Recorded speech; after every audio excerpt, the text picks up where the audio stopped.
Chères auditrices, chers auditeurs, bonsoir. Je suis accompagné de Gauthier. Bonjour Franck. Bonjour Gauthier. Alors aujourd'hui, nous vous présentons un nouveau concept, une nouvelle émission qui s'intitule Date clé. Avec Date clé, nous reviendrons sur une date importante de l'histoire de France pour vous la présenter. Alors aujourd'hui, comme ça cassé, nous sommes le 2 décembre 2017. Et quand on vous dit 2 décembre, la très grande majorité des amateurs et des passionnés d'histoire pense automatiquement au 2 décembre 1804, qui vit le couronnement de Napoléon par le pape Pie VII. Cette scène fut immortalisée par le peintre David, peintre officiel du régime napoléonien. Pour information, ce magnifique tableau que nous pouvons encore admirer aujourd'hui au palais du Louvre.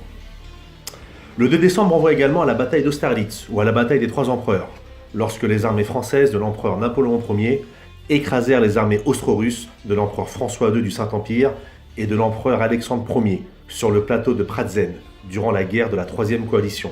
Aujourd'hui encore, la stratégie employée par Napoléon est étudiée dans les écoles militaires du monde entier, notamment à West Point. En revanche, quand on dit 2 décembre, personne, ou presque, ne pense au 2 décembre 1851. Plus exactement, au coup d'État du 2 décembre 1851, quand Louis-Napoléon Bonaparte, président de la République française depuis 3 ans, décide de conserver le pouvoir à quelques mois de la fin de son mandat, alors que la Constitution de la Deuxième République lui interdisait de se représenter. Alors Gauthier, avant d'entrer dans le vif du sujet, peux-tu nous présenter rapidement Louis-Napoléon Bonaparte ? Eh bien, Louis-Napoléon Bonaparte, c'est tout à la fois l'un des principaux hommes d'État de la France contemporaine, qui a été empereur pendant 18 ans au cœur du siècle des révolutions, le 19e siècle, mais c'est aussi l'une des figures les plus méconnues et les plus dépréciées de notre historiographie. Pour le dire simplement, Louis-Napoléon Bonaparte, qui est donc couronné sous le nom de Napoléon III en 1852, c'est un prince à l'œuvre politique et sociale immense, mais qui à la fois est mal étudié, peu enseigné et finalement incomprise. Enfin, les choses changent. Le troisième Napoléon, Napoléon II l'Aiglon étant mort alors qu'il n'était qu'un jeune adulte, le troisième Napoléon tend à être mieux jugé sur un plan historiographique depuis les années 2000, depuis en fait le bicentenaire de sa naissance en 2008. Il y a eu un certain nombre de colloques à cette époque le concernant. Il a même en France ses spécialistes reconnus, à commencer par Éric Anceau, qui est un méticuleux prosopographe des élites du Second Empire, le régime fondé par Napoléon III, et perdu par ce dernier après la célèbre défaite de Sedan à l'été 1870. Dans le même temps, M. Anceau est par ailleurs un fervent bonapartiste, comme d'aucuns sont des fervents gaullistes ou de fervents jaurétiens, encore aujourd'hui, en ce début du XXIe siècle. Et il faut dire d'ailleurs que Napoléon III, c'est une doctrine. En tout cas, il aura tenté de l'incarner. Cette doctrine, c'est le bonapartisme. Et rétrospectivement, les bonapartistes sont bien davantage les continuateurs de l'œuvre sociopolitique de Napoléon III que celle de Napoléon Ier, bien sûr, puisque du premier empereur, on retient beaucoup plus la geste militaire, et quant à son œuvre politique, on retient beaucoup plus sa tentative personnelle d'une construction européenne en soi, dans un cadre un petit peu excessif, un petit peu hybride, celui de la France des 130 départements, on retient beaucoup plus ça finalement que ses réalisations de politique intérieure, qui naturellement sont contraintes par la guerre. Alors pourtant, ce qui est paradoxal avec ces éléments dont tu nous informes, qui sont pourtant vrais, c'est que Napoléon, à Sainte-Hélène, avait déclaré j'ai gagné 50 batailles rangées, Waterloo effacera tout ça. Par contre, Waterloo ne pourra jamais effacer le code civil. C'est quelque chose dont on parle très peu en fait chez Napoléon Ier, malheureusement. C'est vrai, parce qu'on retient finalement les guerres et ces centaines de milliers de morts. Je lisais l'autre jour qu'on avait du mal à les chiffrer, par exemple, ces morts. Est-ce qu'ils sont 500 000 ? Est-ce qu'ils sont 1,5 million ? On retient beaucoup plus ces charniers finalement, ces batailles célèbres, la Bérésina notamment, que l'œuvre de politique intérieure de Napoléon Ier, qui existe, mais qui est contrainte par la guerre. Eh bien, son continuateur indirect, son petit-neveu Napoléon III, aura pour sa part une œuvre de politique intérieure avec de grandes réalisations. mais qui seront aussi masqués par ces errements de politique étrangère. On associe sur le nom de Napoléon III de grandes réalisations de politique intérieure et de politique étrangère, mais aussi de grands échecs. On pense, alors entre les échecs et les qualités de l'empereur, de son inclination personnelle au protectionnisme à l'époque où le libre-échange était un petit peu la loi économique, à la censure de la phase autoritaire de son empire. Ça, c'est plutôt la partie échec, en passant par sa piteuse expédition mexicaine de décembre 1861, qui se termine mal, puisque eh bien, l'empereur qu'il veut placer sur le trône est exécuté par les Mexicains. Alors merci Gauthier pour cette rapide esquisse biographique. Alors je voudrais rajouter à titre personnel un livre sur Napoléon III qui m'a beaucoup plu en son temps. C'est le livre de Pierre Milza qui a été publié en 2004. Et en fait, il faut le savoir que cet ouvrage a reçu le prix des ambassadeurs et il a contribué à sa façon à élargir la notoriété de Napoléon III bien au-delà des cénacles napoléoniens, tout en redorant le blason du neveu de Napoléon Ier. Alors pour en revenir au stricto sensu, Gauthier a lu Napoléon Bonaparte, il faut préciser que cette figure présente une particularité rare, particularité qu'on pourrait même qualifier de paradoxe, de paradoxal. En effet, Louis-Napoléon Bonaparte est à la fois le dernier monarque français, Napoléon III, tout en étant le premier président de la République à être élu au suffrage universel masculin.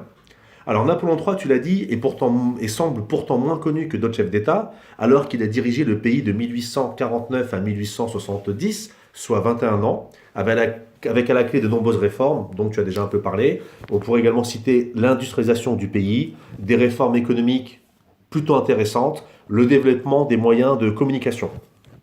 Alors Gauthier, tu en as déjà un peu parlé, mais j'aimerais que tu développes un peu cet aspect. Comment expliques-tu le fait que Napoléon III soit mal aimé et en réalité méconnu, alors qu'il a quand même dirigé la France pendant 21 ans, avec des transformations dont on peut voir encore aujourd'hui l'impact dans notre pays, et notamment dans la ville de Paris? Eh bien, beaucoup d'historiens diraient, même s'ils le disent moins maintenant, que ce sont les échecs réels de Napoléon III qui expliquent en fait cette légende noire dont il reste victime un siècle et demi après son règne.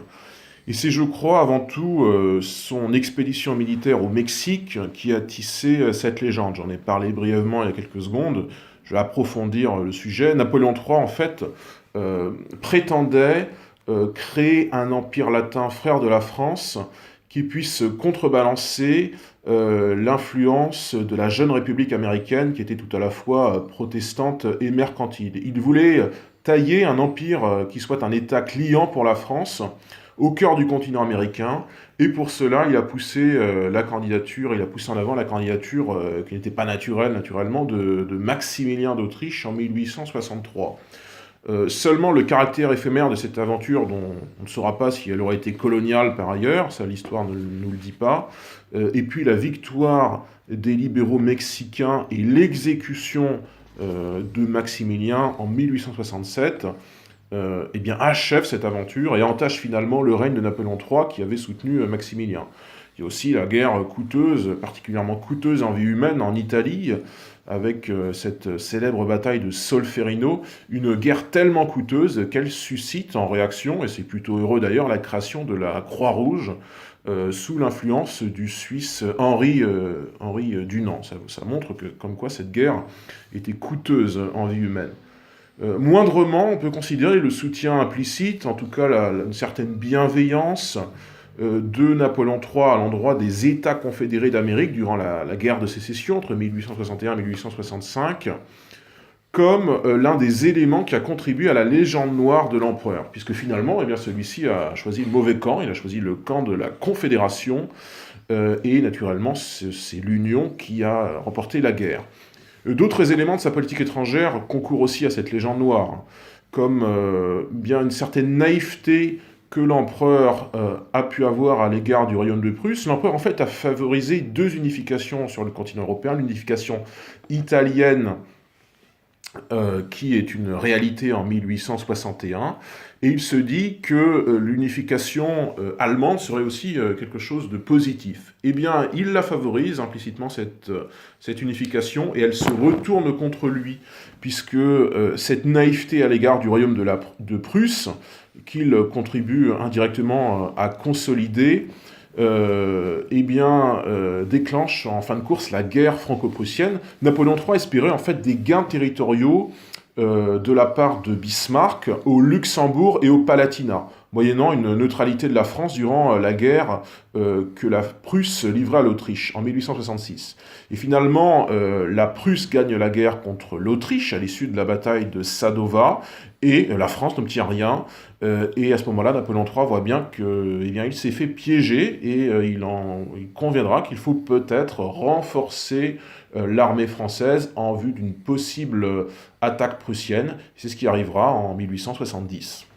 Mais ce qui est intéressant dans cet exemple, c'est que, comme pour son illustre oncle Napoléon Ier, l'unification allemande s'est faite contre Napoléon Ier. Et là aussi, l'histoire nous apprend que les leçons de l'histoire ne sont jamais retenues. S'il y a bien une leçon à retenir de l'histoire, c'est celle-ci. Alors, merci de tous ces éclairages historiques, mais pour en revenir rapidement sur le fait que Napoléon III soit méconnu, ne penses-tu pas, ou décrié, ne penses-tu pas que ça tient également à deux choses, à la littérature, je pense notamment à Victor Hugo, et la deuxième chose, le fait qu'après le règne de Napoléon III, il y a eu une république. Et en fait, que ce soit une république ou un autre système, très souvent, lorsqu'il y a un changement de pouvoir, les nouveaux arrivants ont tendance à salir le régime qui le précédait dans une espèce de justification à la fois morale et politique. Qu'en penses-tu, Gauthier ?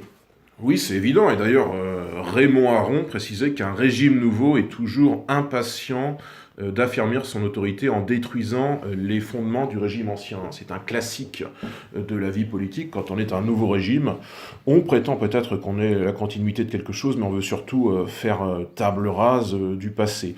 Et la Troisième République, qui est née sur les ruines de Sedan, cette défaite militaire de Napoléon III, a voulu effectivement faire oublier un peu le Second Empire, l'Empire autoritaire, cette première phase du Second Empire, également la fête impériale, cette démesure festive de l'Empire de Napoléon III. Des auteurs comme Victor Hugo aussi ont agi un petit peu comme agiraient aujourd'hui les auteurs en vogue dans le système médiatique, c'est-à-dire qu'ils ont descendu en flammes l'empereur en le taxant effectivement de Napoléon le Petit par dérision et par comparaison avec ce qui serait le grand Napoléon Ier. Heureusement, des historiens, enfin heureusement, je ne dis pas à juger, mais des historiens en tout cas, ont contribué à réviser un peu le jugement populaire et scientifique et universitaire sur Napoléon III et sur le Second Empire, en le considérant, somme toute, comme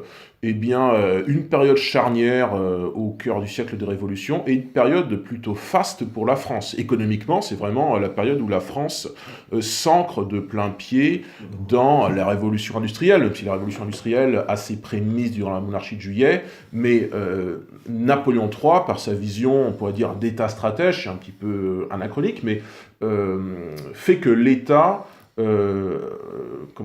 commande cette révolution industrielle, qui l'articule autour de grands projets, le développement du réseau ferroviaire, le chemin de fer. Notamment sous l'influence de Saint-Simon. Oui, l'influence de Saint-Simon, puisque Napoléon III, dans sa jeunesse, a pu être socialiste saint-simonien. La création ad hoc de villes comme Saint-Nazaire, qui est avant-port de Nantes, c'est aussi l'œuvre de Napoléon III. Il y aurait beaucoup de choses à dire pour finalement réhabiliter sur le plan historiographique le Second Empire, et ça a commencé à être fait depuis le début des années 2000. Pourrais-tu rappeler dans les grandes lignes le contexte historique à la veille du 2 décembre 1851 ? Oui, alors c'est naturellement le contexte de la Deuxième République, qui a été proclamée donc 3 ans plus tôt, après la chute de Louis-Philippe, qui a été dernier des rois, alors pas dernier roi de France, on disait qu'il était le roi des Français, c'est un peu une innovation. En tout cas, il est tombé en février 1848, et avec lui est tombée la maison d'Orléans. bien que la doctrine qui en est issue, l'orléanisme, aura pour sa part une longue postérité. Je fais un petit aparté, mais il faut bien avoir à l'esprit que le centrisme des 20e et 21e siècles, d'un Le Canuet à un Macron, à sa manière, c'est une continuation de l'orléanisme. Pour revenir au prince-président, on l'appelait comme ça, Louis-Napoléon Bonaparte ne fait pas ce coup d'État à partir de rien. Comme tu le disais, Franck, il y a quelques minutes, on oublie souvent que depuis décembre 1848, il est président de la République, le premier qui est d'ailleurs connu à la France. Il est élu triomphalement avec 75% des suffrages exprimés, soit plus de 5 millions de bulletins en son nom, pour une raison simple, c'est le suffrage universel et puis ce napoléonisme résiduel dans les campagnes, qui fait que les 9 millions d'électeurs, eh bien, par sympathie pour l'histoire napoléonienne, pour la geste napoléonienne, vont se reporter sur Louis-Napoléon. Alors, ce qui est intéressant de noter, c'est que même si Napoléon a quitté la France depuis 1815 et qu'il est mort depuis 1821, bien évidemment, là, il y a eu une campagne présidentielle, mais ce n'était pas une campagne comme aujourd'hui, on se doute. Mais Louis-Napoléon, à l'époque, qui n'est pas encore Napoléon III, Louis-Napoléon a quand même énormément bénéficié de l'aura et de prestige de son oncle. On oublie quelque chose d'important, c'est qu'à partir de 1815 et dans les années qui vont suivre, tous les grognards napoléoniens, tous les soldats de cette grande armée, dans les villages, dans les campagnes, vont raconter un peu cette histoire napoléonienne, parfois en l'en transformant,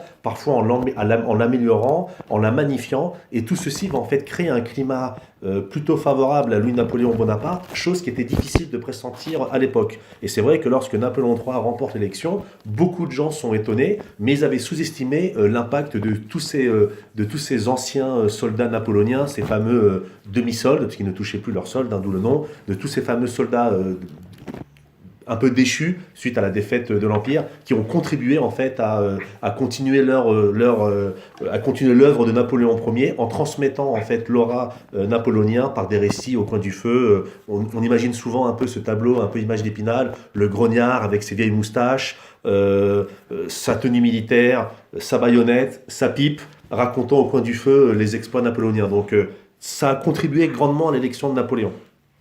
Oui, tout à fait, l'aspect chamarré des uniformes. Et puis, il faut quand même contextualiser suivant la chronologie. En fait, un peu plus de 30 ans avant l'élection présidentielle, Napoléon Ier était le chef de l'État. 26 ans avant cette élection, c'était la rédaction et la publication du Mémorial de Sainte-Hélène, qui est un des grands succès littéraires du 19e siècle. Donc l'héritage napoléonien, c'est encore quelque chose de très frais. C'est qu'une seule génération avant, il subsiste naturellement des survivants dont tu as parlé, des guerres napoléoniennes pour le coup. Il est donc normal que, notamment dans les zones rurales, qui sont quand même la majorité de l'armature démographique du pays, eh bien, il est normal qu'il y ait de la sympathie pour Louis-Napoléon Bonaparte, même si on ne connaît pas forcément son programme. C'est pas du tout la question, c'est la sympathie pour une image. Et ça fait que Louis-Napoléon Bonaparte parvient à rassembler sur son nom, en tout cas sur son image, 75% des voix, tandis que bien le deuxième, Eugène Cavaignac, qui est un républicain soutenu par l'appareil d'État et chef du gouvernement temporairement, lui n'obtient que 20% des voix. C'est pourtant un militaire, mais les tenants du Parti de l'Ordre n'ont pas misé sur lui, puisque en vue de l'élection présidentielle de 1848, des hommes par exemple comme Adolphe Thiers, qui aura un grand rôle après le Second Empire, ils préfèrent soutenir Louis-Napoléon Bonaparte. Ils estiment qu'ils pourront l'influencer politiquement, qu'ils en feront leur jouet politique. Il y a également d'autres candidats qui auraient pu finalement recevoir les faveurs d'un camp bourgeois, modéré, républicain. Eh bien non, ils sont boudés dans les urnes, comme Alphonse de Lamartine, qui pourtant est un littérateur connu à l'époque. Eh bien, il finit avec un piteux 0,2%, à peine 17 000 voix. Et puis il y a des choses quand même assez paradoxales, c'est que on aurait pu penser que Louis-Napoléon Bonaparte, par exemple, ne rassemble pas les voix des monarchistes, puisqu'il représentait la dynastie Oni, les Napoléonides. Et bien pourtant, il rassemble sur son nom, parmi les 5 millions de voix, beaucoup de voix monarchistes. Il y a bien sûr de l'abstention de l'électorat monarchiste, mais aussi un vote pour Bonaparte, puisque finalement, le candidat officiel du camp légitimiste, Nicolas Changarnier, candidat de loyauté, il fait encore moins que Lamartine, il fait seulement 0,06% des voix. Preuve que l'essentiel des voix monarchistes s'est en fait dispersé entre une forte abstention et aussi une forte minorité de soutien à la candidature Bonaparte, qui associe donc deux électorats très distincts, une bourgeoisie urbaine et modérée, et une plutôt orléaniste, et puis une noblesse rurale et ultra-cléricale, plutôt légitimiste.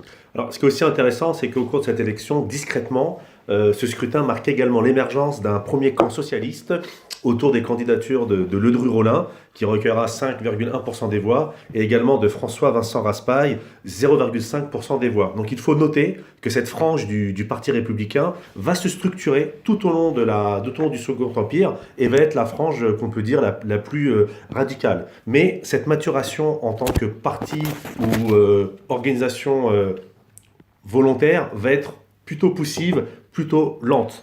Groupusculaire sous l'Empire autoritaire, les républicains n'apparaissent en fait politiquement que lors des élections législatives de 1863 avec 1 million de voix, mais surtout avec celle de 1869, 1,5 million de voix. Donc on voit bien cette progression tout au long de l'Empire.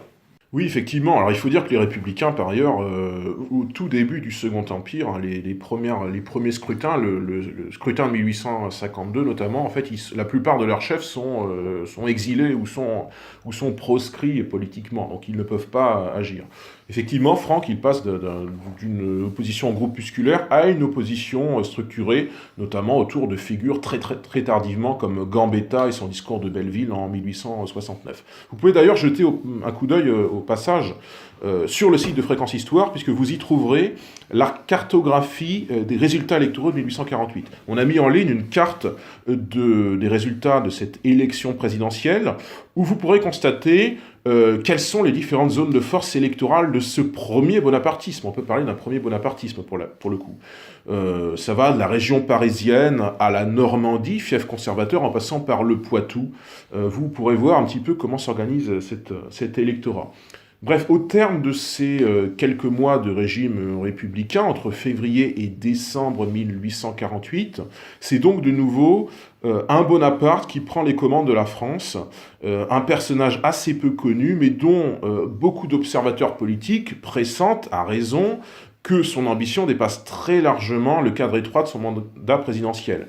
Quand je parle de cadre étroit, je veux dire qu'en fait, le mandat est prévu pour durer 4 ans, ce qui est assez court, sur le modèle américain d'ailleurs, et qui en plus il est unique, il n'y a pas de possibilité de réélection. Ce qui va poser problème à Louis-Napoléon Bonaparte, parce que naturellement il veut durer au pouvoir. Et s'il a obtenu le soutien du Parti de l'Ordre lors de son élection, il demeure isolé politiquement, sans assise parlementaire pour l'appuyer, puisqu'il est rejeté bien sûr par les républicains qui lui ont préféré Cavaignac, et il doit donc, pour contrebalancer ça, s'allier avec des monarchistes, notamment Alfred de Falloux et Odilin Barrot, ce qui n'est pas facile. Or, cette alliance de circonstances avec le camp monarchiste, en tout cas une partie de celui-là, ne modère pas la parole de l'Assemblée nationale, Assemblée qui, par ailleurs, en mai 1849, quelques mois après l'élection présidentielle, a élu une majorité monarchiste. Donc en fait, la majorité présidentielle est hostile au président.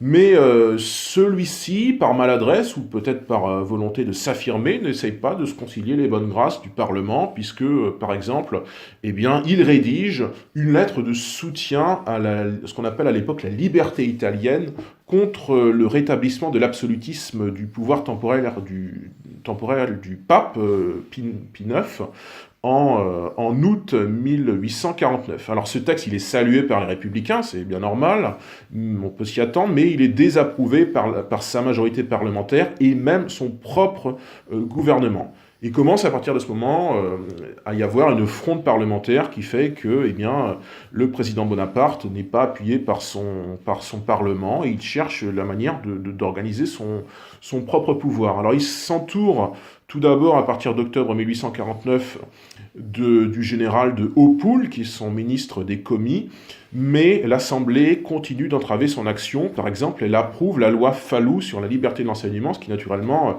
favorise de beaucoup l'influence du clergé.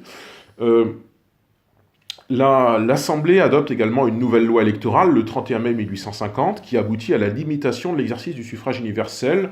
En gros, celui-ci passe de 9 millions de votants à 6 millions de votants, en écartant délibérément certaines parties de l'électorat, pour des questions de durée de résidence notamment. Ce qui fait que beaucoup d'artisans, beaucoup d'ouvriers saisonniers, pour ces conditions de résidence, ne peuvent plus participer, ce qui réduit à la fois l'électorat démocrate-socialiste, l'électorat d'un Ledru-Rollin ou d'un Raspail par exemple, mais aussi une partie des électorats respectifs du camp légitimiste et du camp de Louis-Napoléon Bonaparte, qui eux sont partisans d'une démocratie plébiscitaire. Alors, pour répondre un peu à ces attaques du Parlement, le président Bonaparte entreprend alors une tournée dans le pays durant le printemps et l'été 1850, et cette tournée va lui permettre de mesurer sa popularité réelle. Il en profite d'ailleurs au cours de cette tournée, donc où on imagine, où il serre les mains, où beaucoup lui disent on a combattu pour votre grand-oncle, il en profite pour distiller des messages anti-parlementaires. Ainsi, le 9 juin 1850, il déclare « Mes amis les plus sincères, les plus dévoués, ne sont pas dans les palais, ils sont sous le chaume, ils ne sont pas sous les lambris dorés, ils sont dans les ateliers et dans les campagnes. » Ouais, c'est finalement un peu de populisme avant l'heure. Oui, alors Louis-Napoléon Bonaparte poursuit cette parole critique vis-à-vis de l'Assemblée en septembre lors d'un passage en Normandie. Il fait alors allusion à une évolution politique à venir, qui selon lui sera appuyée par les vœux exprimés par les conseils généraux, se prononçant pour une révision constitutionnelle permettant la réélection du président, contre le principe de sa non-rééligibilité. Oui, ce qui fait que, en fait, eh bien, petit à petit, l'opinion publique et la classe politique est convaincue et convertie à l'idée d'une révision constitutionnelle.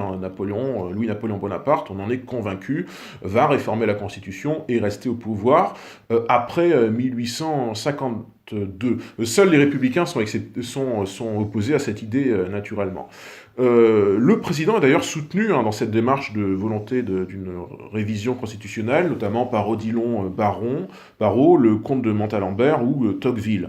Et puis on veut aussi rallonger le mandat présidentiel, eh bien il passe de 4 ans à 10 ans. Et au passage, il y a l'abrogation de la loi électorale de mai 1850 qui suscite tout de même quelques réserves.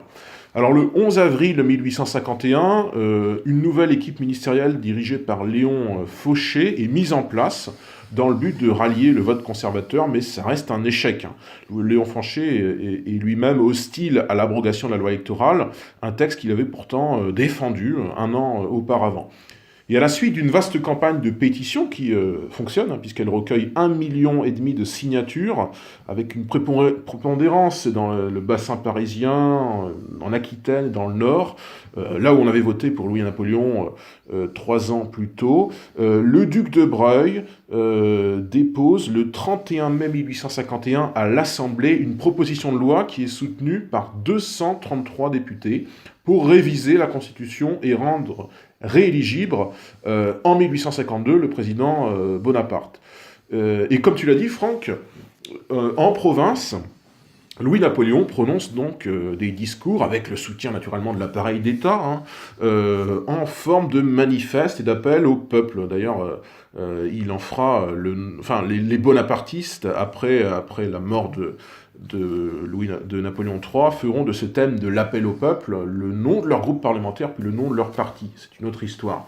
Et Louis-Napoléon Bonaparte s'en prend notamment à ce qu'il appelle l'inertie de l'Assemblée législative, et il déclare se mettre à la disposition de la France.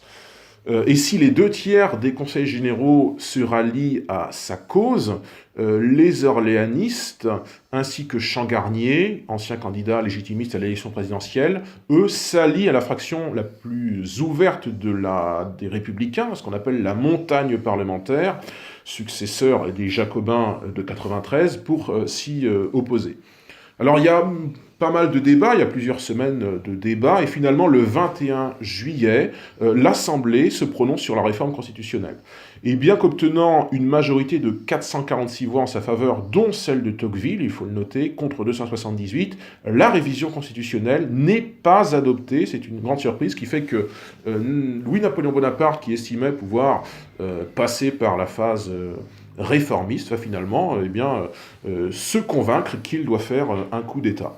Il faut noter que l'historien Louis Gérard écrit: Louis-Napoléon aurait de beaucoup préféré une prolongation légale de ses pouvoirs, mais la solution légale étant impossible, il se résolut au coup d'État. Ce qui est intéressant en fait dans cette période, aussi bien à l'époque de la Révolution, c'est que beaucoup de révolutionnaires ou même d'acteurs politiques essayent toujours de garder une espèce de forme de respect de la légalité. Ça me fait penser aux assassins de César qui veulent toujours se parer dans la légalité romaine pour ne pas passer pour des hors-la-loi malgré leur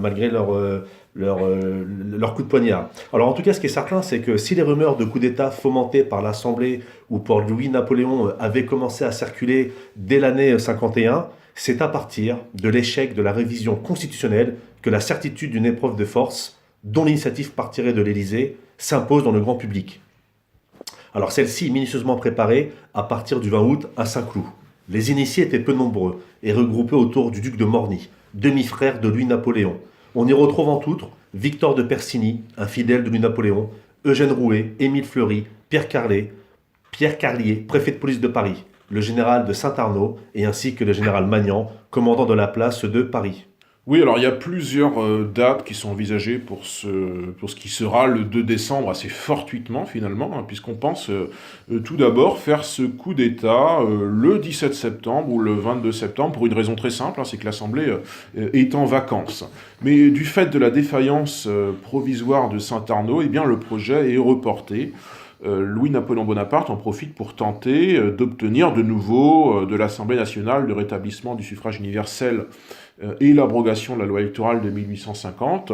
La manœuvre n'aboutit pas et Léon Fauché, qui refuse de soutenir l'initiative présidentielle, démissionne le 12 octobre, suivi des autres ministres du gouvernement.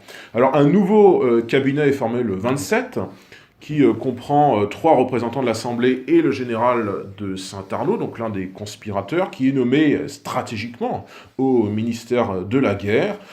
Ce dernier rappelle aux militaires leur devoir d'obéissance passive. Le 1er novembre 1851, on conditionne en fait mentalement ceux qui seront les acteurs par la baïonnette de ce coup d'État.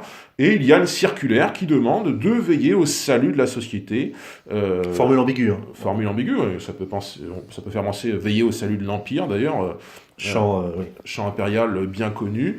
D'autres proches de Louis-Napoléon Bonaparte sont placés comme ça à des postes clés. Le général Magnan, que tu as cité, est nommé commandant des troupes de Paris. Le préfet de la Haute-Garonne, Maupas, est promu préfet de la police de Paris en remplacement de Carlier. Et pendant ce temps, la proposition d'abrogation de la loi électorale est déposée à l'Assemblée le 4 novembre 1851. Elle est rejetée de nouveau le 12 par 355 voix contre 348. Il n'y a que 7 voix de majorité. Et on prépare comme ça le coup d'État petit à petit, qui se profile finalement plutôt pour décembre. Alors que des députés demandent la mise en accusation du président de la République, Thiers et ses amis tentent de réactiver un décret de la Constituante qui était tombé en désuétude, qui donnerait au président de l'Assemblée le droit de requérir directement l'armée sans avoir à en référer au ministre de la guerre. Pour lui, Napoléon Bonaparte, c'est une déclaration de guerre et un plan d'action est immédiatement mis au point pour mettre l'Assemblée en état de siège au cas où une telle loi serait adoptée. Alors le 17 novembre, elle est finalement repoussée par 408 voix, donc la majorité des républicains, des bonapartistes et de nombreux royalistes, contre 338, la majorité des orléanistes et des légitimistes. Après avoir encore reporté la date du coup de force du 20 au 25 novembre, Louis-Napoléon fixe au 2 décembre, jour anniversaire du sacre de Napoléon en 1804 et également victoire d'Austerlitz en 1805. L'opération est baptisée Rubicon par allusion à Jules César. Alors Magnan rassemble des généraux sous ses ordres et leur demande de se tenir prêts. La garde nationale, seule force armée capable d'opposition à Paris, est neutralisée. Enfin, les maîtresses du président et de Morny, Miss Howard et Fanny Lehon, ainsi que des banquiers, avancent l'or nécessaire à l'opération, ce qui évita aux comploteurs de piller les coffres de la Banque de France. Oui, c'est des petites anecdotes, mais finalement elles ont leur importance, puisque comme ça le coup d'État pourra se réaliser sur de bonnes bases financières. En tout cas, ce qui est certain, ce qui est intéressant avec cet exemple, c'est que on ne fait pas qu'une révolution avec des idées ou des armes, il faut aussi de l'argent. Non, et c'est ce que d'ailleurs les communards ne comprendront pas après la chute du Second Empire, puisqu'ils auront des pudeurs à voler, à s'accaparer l'argent de la Banque de France. C'était une erreur politique. Alors dans la nuit du 1er au 2 décembre, donc, les troupes de Saint-Arnaud occupent tous les points stratégiques de Paris, ça va des Champs-Élysées aux Tuileries, 60 000 hommes en tout, appuyés par plus de 100 pièces d'artillerie, occupent la capitale. Alors Louis-Napoléon III fait par ailleurs occuper toutes les imprimeries, dont l'imprimerie nationale, alors que seulement les journaux favorables à l'Élysée peuvent continuer de paraître. Il y a aussi des actions intéressées qui sont faites à l'intention des cafés, qui sont les lieux de discussion politique par excellence, et aussi on y pense moins vis-à-vis des écuries, puisque on pourrait finalement y louer des chevaux pour fuir Paris. Eh bien, les cafés et les écuries sont fermés. Maupas fait arrêter les chefs de l'opposition, qu'ils soient républicains ou monarchistes. On voit quels sont les ennemis toujours de Louis-Napoléon Bonaparte. Ils sont arrêtés par les commissaires de police.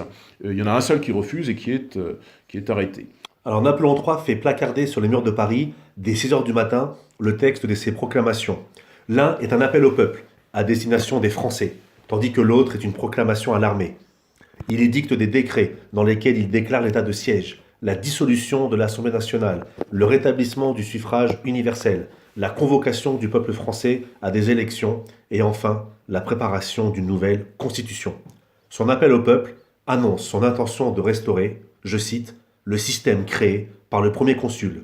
Dans la nuit du 2 décembre, les 78 premières personnes arrêtées sont en majorité des militants de l'extrême gauche républicaine, mais également 14 élus, des militaires, comme le général Nicolas Changarnier, Cavagnac, l'ancien candidat à l'élection présidentielle, Lamoricière, des royalistes, Adolphe Thiers et quelques montagnards comme Martin Nadeau et Jules Millot.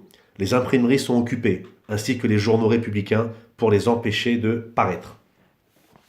Oui, effectivement, et le siège de l'Assemblée étant occupé par la troupe, il y a à peu près 300 parlementaires sur les 750 que compte la Chambre, moins les 16 députés déjà arrêtés, essentiellement du Parti de l'Ordre, qui se réfugient dans la mairie du 10e arrondissement de Paris, enfin de l'ancien 10e arrondissement. Et se basant sur l'article 68 de la Constitution de la Deuxième République, selon laquelle toute mesure par laquelle le président dissout l'Assemblée nationale est un crime de haute trahison, et bien par ce seul fait, le président est déchu de ses fonctions, les citoyens sont tenus de lui refuser obéissance. On essaye d'activer cet article, mais naturellement, ça ne fonctionne pas, même si 220 députés votent à l'unanimité la déchéance et la mise en accusation de Louis-Napoléon Bonaparte, notamment des libéraux comme Rémusat, Salmon ou Tocqueville. Ça ne marche pas pour autant, et le coup d'État continue tranquillement. Les ouvriers parisiens restent pour leur part dans l'expectative, ils sont assez méfiants envers ce nouveau régime qui s'annonce. Les magistrats de la haute cour se contentent factuellement de constater qu'ils ne peuvent plus remplir leurs fonctions, puisque le palais de justice est occupé par la troupe, et au soir du 2 décembre, il semble que la partie est gagnée pour les conjurés, et a priori, sans effusion de sang. Alors l'appel à la résistance armée vient de la soixantaine de députés montagnards et républicains qui forment un comité de résistance, avec entre autres Victor Hugo, Victor Schœlcher ou encore Carnot, qui en appelle au peuple contre Louis-Napoléon, qui est dénoncé comme une personne qui a violé la Constitution et s'est mis lui-même hors la loi. Alors il se réfère, toujours ce souci de la légalité, aux articles 68 et 110 de la Constitution. Il décide d'essayer de soulever les quartiers populaires de l'Est parisien et de dresser des barricades pour le lendemain. Cependant, le 3 décembre, seule une vingtaine de représentants nationaux se retrouvent sur les quelques 70 barricades érigées dans ce fief républicain qu'est la capitale. On y trouve notamment Victor Schœlcher, Victor Hugo ou le député Alphonse Baudin, fauché par un tir de soldat alors qu'il tient la barricade du faubourg Saint-Antoine. C'est un des rares cas où un député, d'ailleurs, est assassiné même accidentellement. On n'en trouvera pas beaucoup dans l'histoire parlementaire. Non, c'est vrai. Alors, de nombreux insurgés sont bien évidemment abattus. Si le préfet Maupas s'inquiète et écrit au duc Charles de Morny, « Je ne crois pas que les sympathies populaires soient avec nous. Nous ne trouvons pas d'enthousiasme. Le bon côté de la médaille, c'est que la troupe paraît décidée à agir avec intrépidité.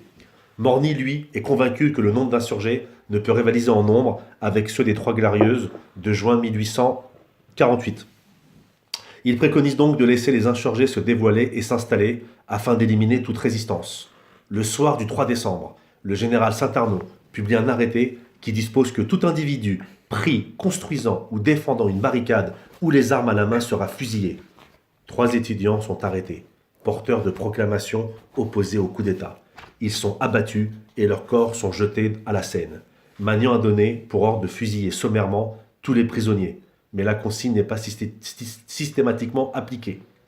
Dans la nuit du 3 décembre, une trentaine de milliers de soldats sont déployés dans les zones tenues par les insurgés parisiens, principalement l'espace compris entre les grands boulevards et la Seine, ainsi qu'au jardin du Luxembourg et à la montagne Sainte-Geneviève.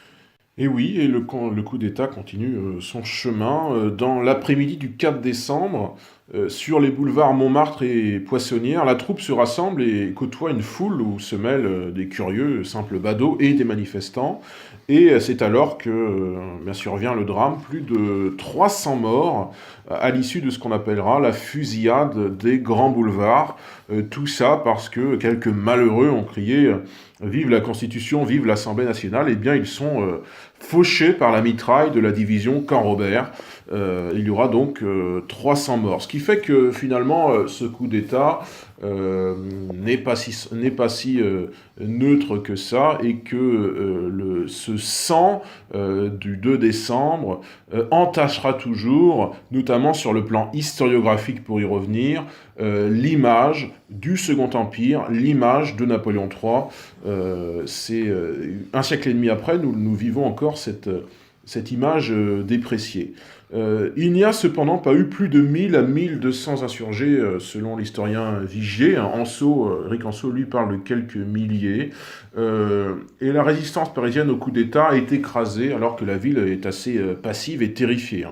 Il y a le bilan de ces journées parisiennes, 300 à 400 personnes tuées, sans compter les soldats, et puis aussi toute l'issue de ce coup d'État en province, avec, par exemple, dans le sud-est, et dans quelques départements du sud-ouest et du centre, et dans quelques localités, à Clamecy, à Mirande, à Bédarieux, au Donjon, à Millau, des résistances républicaines. Par exemple, le 5 décembre, il y a une insurrection qui se déclenche dans le sud-est, dans différentes communes, au Mé, à Apt, à Digne, à Barcelonnette, à Manosque. On résiste contre ce qui est un coup d'État avéré. À Digne, la garnison capitule le 7 décembre et les républicains prennent le contrôle de la préfecture. C'est un cas unique en France. C'est la seule préfecture à tomber entre les mains des républicains. Et il y aura 6 jours de flottement. La ville ne sera reprise que le 13 décembre. Le département des Basses-Alpes, ce qu'on appelle les Basses-Alpes à l'époque, est alors administré par un comité départemental de résistance. À partir du 7 décembre 1851. On retrouvera un peu ces phénomènes après la guerre franco-prussienne, avec des phénomènes, bien sûr, la Commune de Paris entre mars et mai 1871, mais aussi des petites communes locales, du Mans à Alger, en passant par d'autres villes, en passant par Marseille avec le préfet Esquiros. On retrouvera ce genre de phénomène de résistance. Là, c'est une résistance, naturellement, à un coup d'État, c'est tout autre chose. Ces insurrections, toutefois, malgré elles, sans doute, servent la cause de Louis-Napoléon. Parce que... On peut dire que les bourgeois qui sont orléanistes, légitimistes, ont pris un peu peur. Ils ont peur de la réaction. Ils ont peur des Rouges. Très, très clairement, la réaction a peur de ces soulèvements populaires. Cette réaction de conservation finalement de la République aboutit, malgré elle, à renforcer ce nouveau régime qui vient. Et tout cela est maté en une quinzaine de jours, et conformément à son appel au peuple, Louis-Napoléon rétablit le suffrage universel masculin, et il convoque tous les Français le 21 décembre, et face à l'égalité constitutionnelle dont se prévalaient les défenseurs de la République, les bonapartistes opposent le suffrage universel placé au-dessus de la Constitution et la confiance directe manifestée par le peuple comme seule source de légitimité. Ça y est, le coup d'État a fait son œuvre, et c'est parti pour 18 ans de règne de celui qui deviendra l'année suivante Napoléon III. En tout cas, ce qui est intéressant de noter, c'est que lorsqu'il y a des périodes de troubles, les personnes qui hésitent vont naturellement vers le pouvoir, et non pas vers les rebelles, entre guillemets. Il y a quand même toujours en France un certain esprit, on va dire, je ne vais pas dire légitime, mais plutôt légaliste. Oui, parce que les Français ne veulent pas la révolution et qu'ils vous préféreront toujours un meneur, un dirigeant modéré qui leur promettra les libertés, mais les libertés dans l'ordre. Oui. Alors, ce qui est intéressant, c'est que la propagande bonapartiste, justement, ne manquera pas également d'agiter la hantise du péril rouge. Expression ici de l'opuscule Spectre rouge de 1852, écrit par Auguste Romieux, qui, en distillant des balivernes de Jacquerie, veut accroître la peur du socialisme et accepter le coup d'État. Il y a également le thème du sauveur de la nation, appuyé par une administration zélée et par le clergé catholique. Cette histoire en fait de sauveur de la nation avait également été accolée à Napoléon Ier. On voit bien qu'en France, il y a également encore une tradition à la fois dans le légalisme, mais également dans ce fameux homme, disons-le clairement, providentiel. Alors la consultation, elle, se déroule en pleine terreur sur la partie du territoire encore en état de siège. Seuls les journaux favorables au plébiscite sont autorisés à apparaître. Les listes électorales sont purgées contre le coup d'État et le vote. Mais le président jouit déjà d'une réelle popularité auprès des paysans. Et la nature de la consultation ne laisse guère de choix entre l'état de fait accompli et le néant. Du coup, les civils sont autorisés à voter à bulletin secret, alors que l'armée, la marine, se prononce à registre ouvert. Il n'est pas question non plus de faire campagne pour le non en pleine proscription. Outre le climat de répression et de terreur, la fraude est patente. Appel nominatif par 2 fois des retardataires pour les rappeler à leur devoir d'électeurs. Parmi les électeurs civils qui figurent sur la liste électorale, certains sont oubliés ou sont absents de la commune. Selon l'historien Frédéric Négrel, à Artisnioc, par exemple, dans le département sous état d'urgence du Var, seuls les bulletins oui étaient imprimés, les noms devaient être écrits à la main. De plus, on donnait le bulletin au président du bureau de vote qui le glissait lui-même dans l'urne. Oui, enfin, ceci étant, pas de naïveté sur la manipulation des scrutins au XIXe siècle. C'est chose courante, finalement, jusqu'à à peu près 1913, et l'obligation d'employer des isoloirs, notamment pour la confidentialité des votes. Tout le monde l'a fait, les bonapartistes l'ont fait, on l'a fait sous la monarchie de Juillet, et les républicains le feront. Un seul exemple, quand après la guerre contre la Prusse, on convoque en urgence des élections, et bien tout simplement on change le mode de scrutin, on passe au scrutin de liste, en imaginant comme ça que par la suppression temporaire du scrutin d'arrondissement, eh bien les notables, et notamment les conservateurs, auront beaucoup plus de mal à apparaître au regard des électeurs. Et finalement, 1871, eh bien, c'est une majorité conservatrice, la plus conservatrice de l'histoire parlementaire française, qui émerge, puisqu'il y a plus de 400 députés royalistes. Alors, ce qui est intéressant par rapport aux résultats de ce plébiscite, c'est que le corps électoral se prononce favorablement sur la révision, avec plus de 7 millions de voix, pour à peine 640 000 non. Donc ces résultats sont bien évidemment entachés de certaines irrégularités, mais sur le plan politique et sur le plan également, on va dire, de la propagande, ça montre que le peuple français à l'époque était parfaitement en accord avec son nouveau chef d'État pour réviser la Constitution afin de lui permettre de garder le pouvoir quelques années supplémentaires. Oui, puis il n'y a pas encore cette maturité sociologique, électorale du peuple français. Et puis il faut dire aussi que la moitié d'un corps électoral théorique, les femmes ne sont pas électrices, ne sont pas électeurs. Donc forcément, ça favorise plutôt à la fois en 1848 l'élection de Louis-Napoléon Bonaparte, et puis en 1851 ce coup d'État, qui n'est pas une dictature, qui est la mise en place d'un État autoritaire, mais où subsistera toutefois des élections, notamment législatives, avec certes un pouvoir législatif un peu morcelé, mais ce n'est pas non plus une dictature. Ce sera, pour revenir à ce que nous disions en introduction, une grandeur pour la France, notamment pour son développement économique, et aussi la réduction des inégalités sociales par la prise en compte de cette question sociale et ouvrière sur laquelle Louis-Napoléon Bonaparte, on n'y est pas revenu d'ailleurs, avait travaillé assez jeune, dans le cas notamment de son écrit « L'extinction du paupérisme ». Voilà, chers amis, pour cette émission sur le 2 décembre,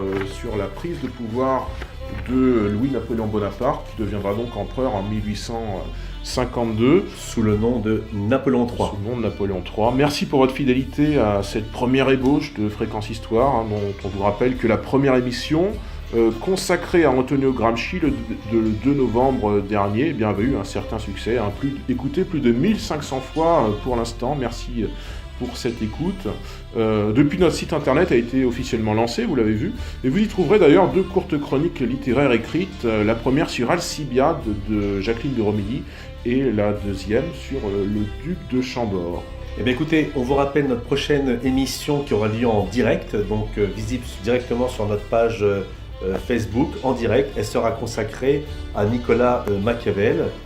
D'ici là, eh bien, écoutez, on vous souhaite une excellente journée et n'oubliez pas notre devise, aimer et faire aimer l'histoire. Gauthier, merci beaucoup. Merci Franck, à bientôt. À bientôt, merci Gauthier.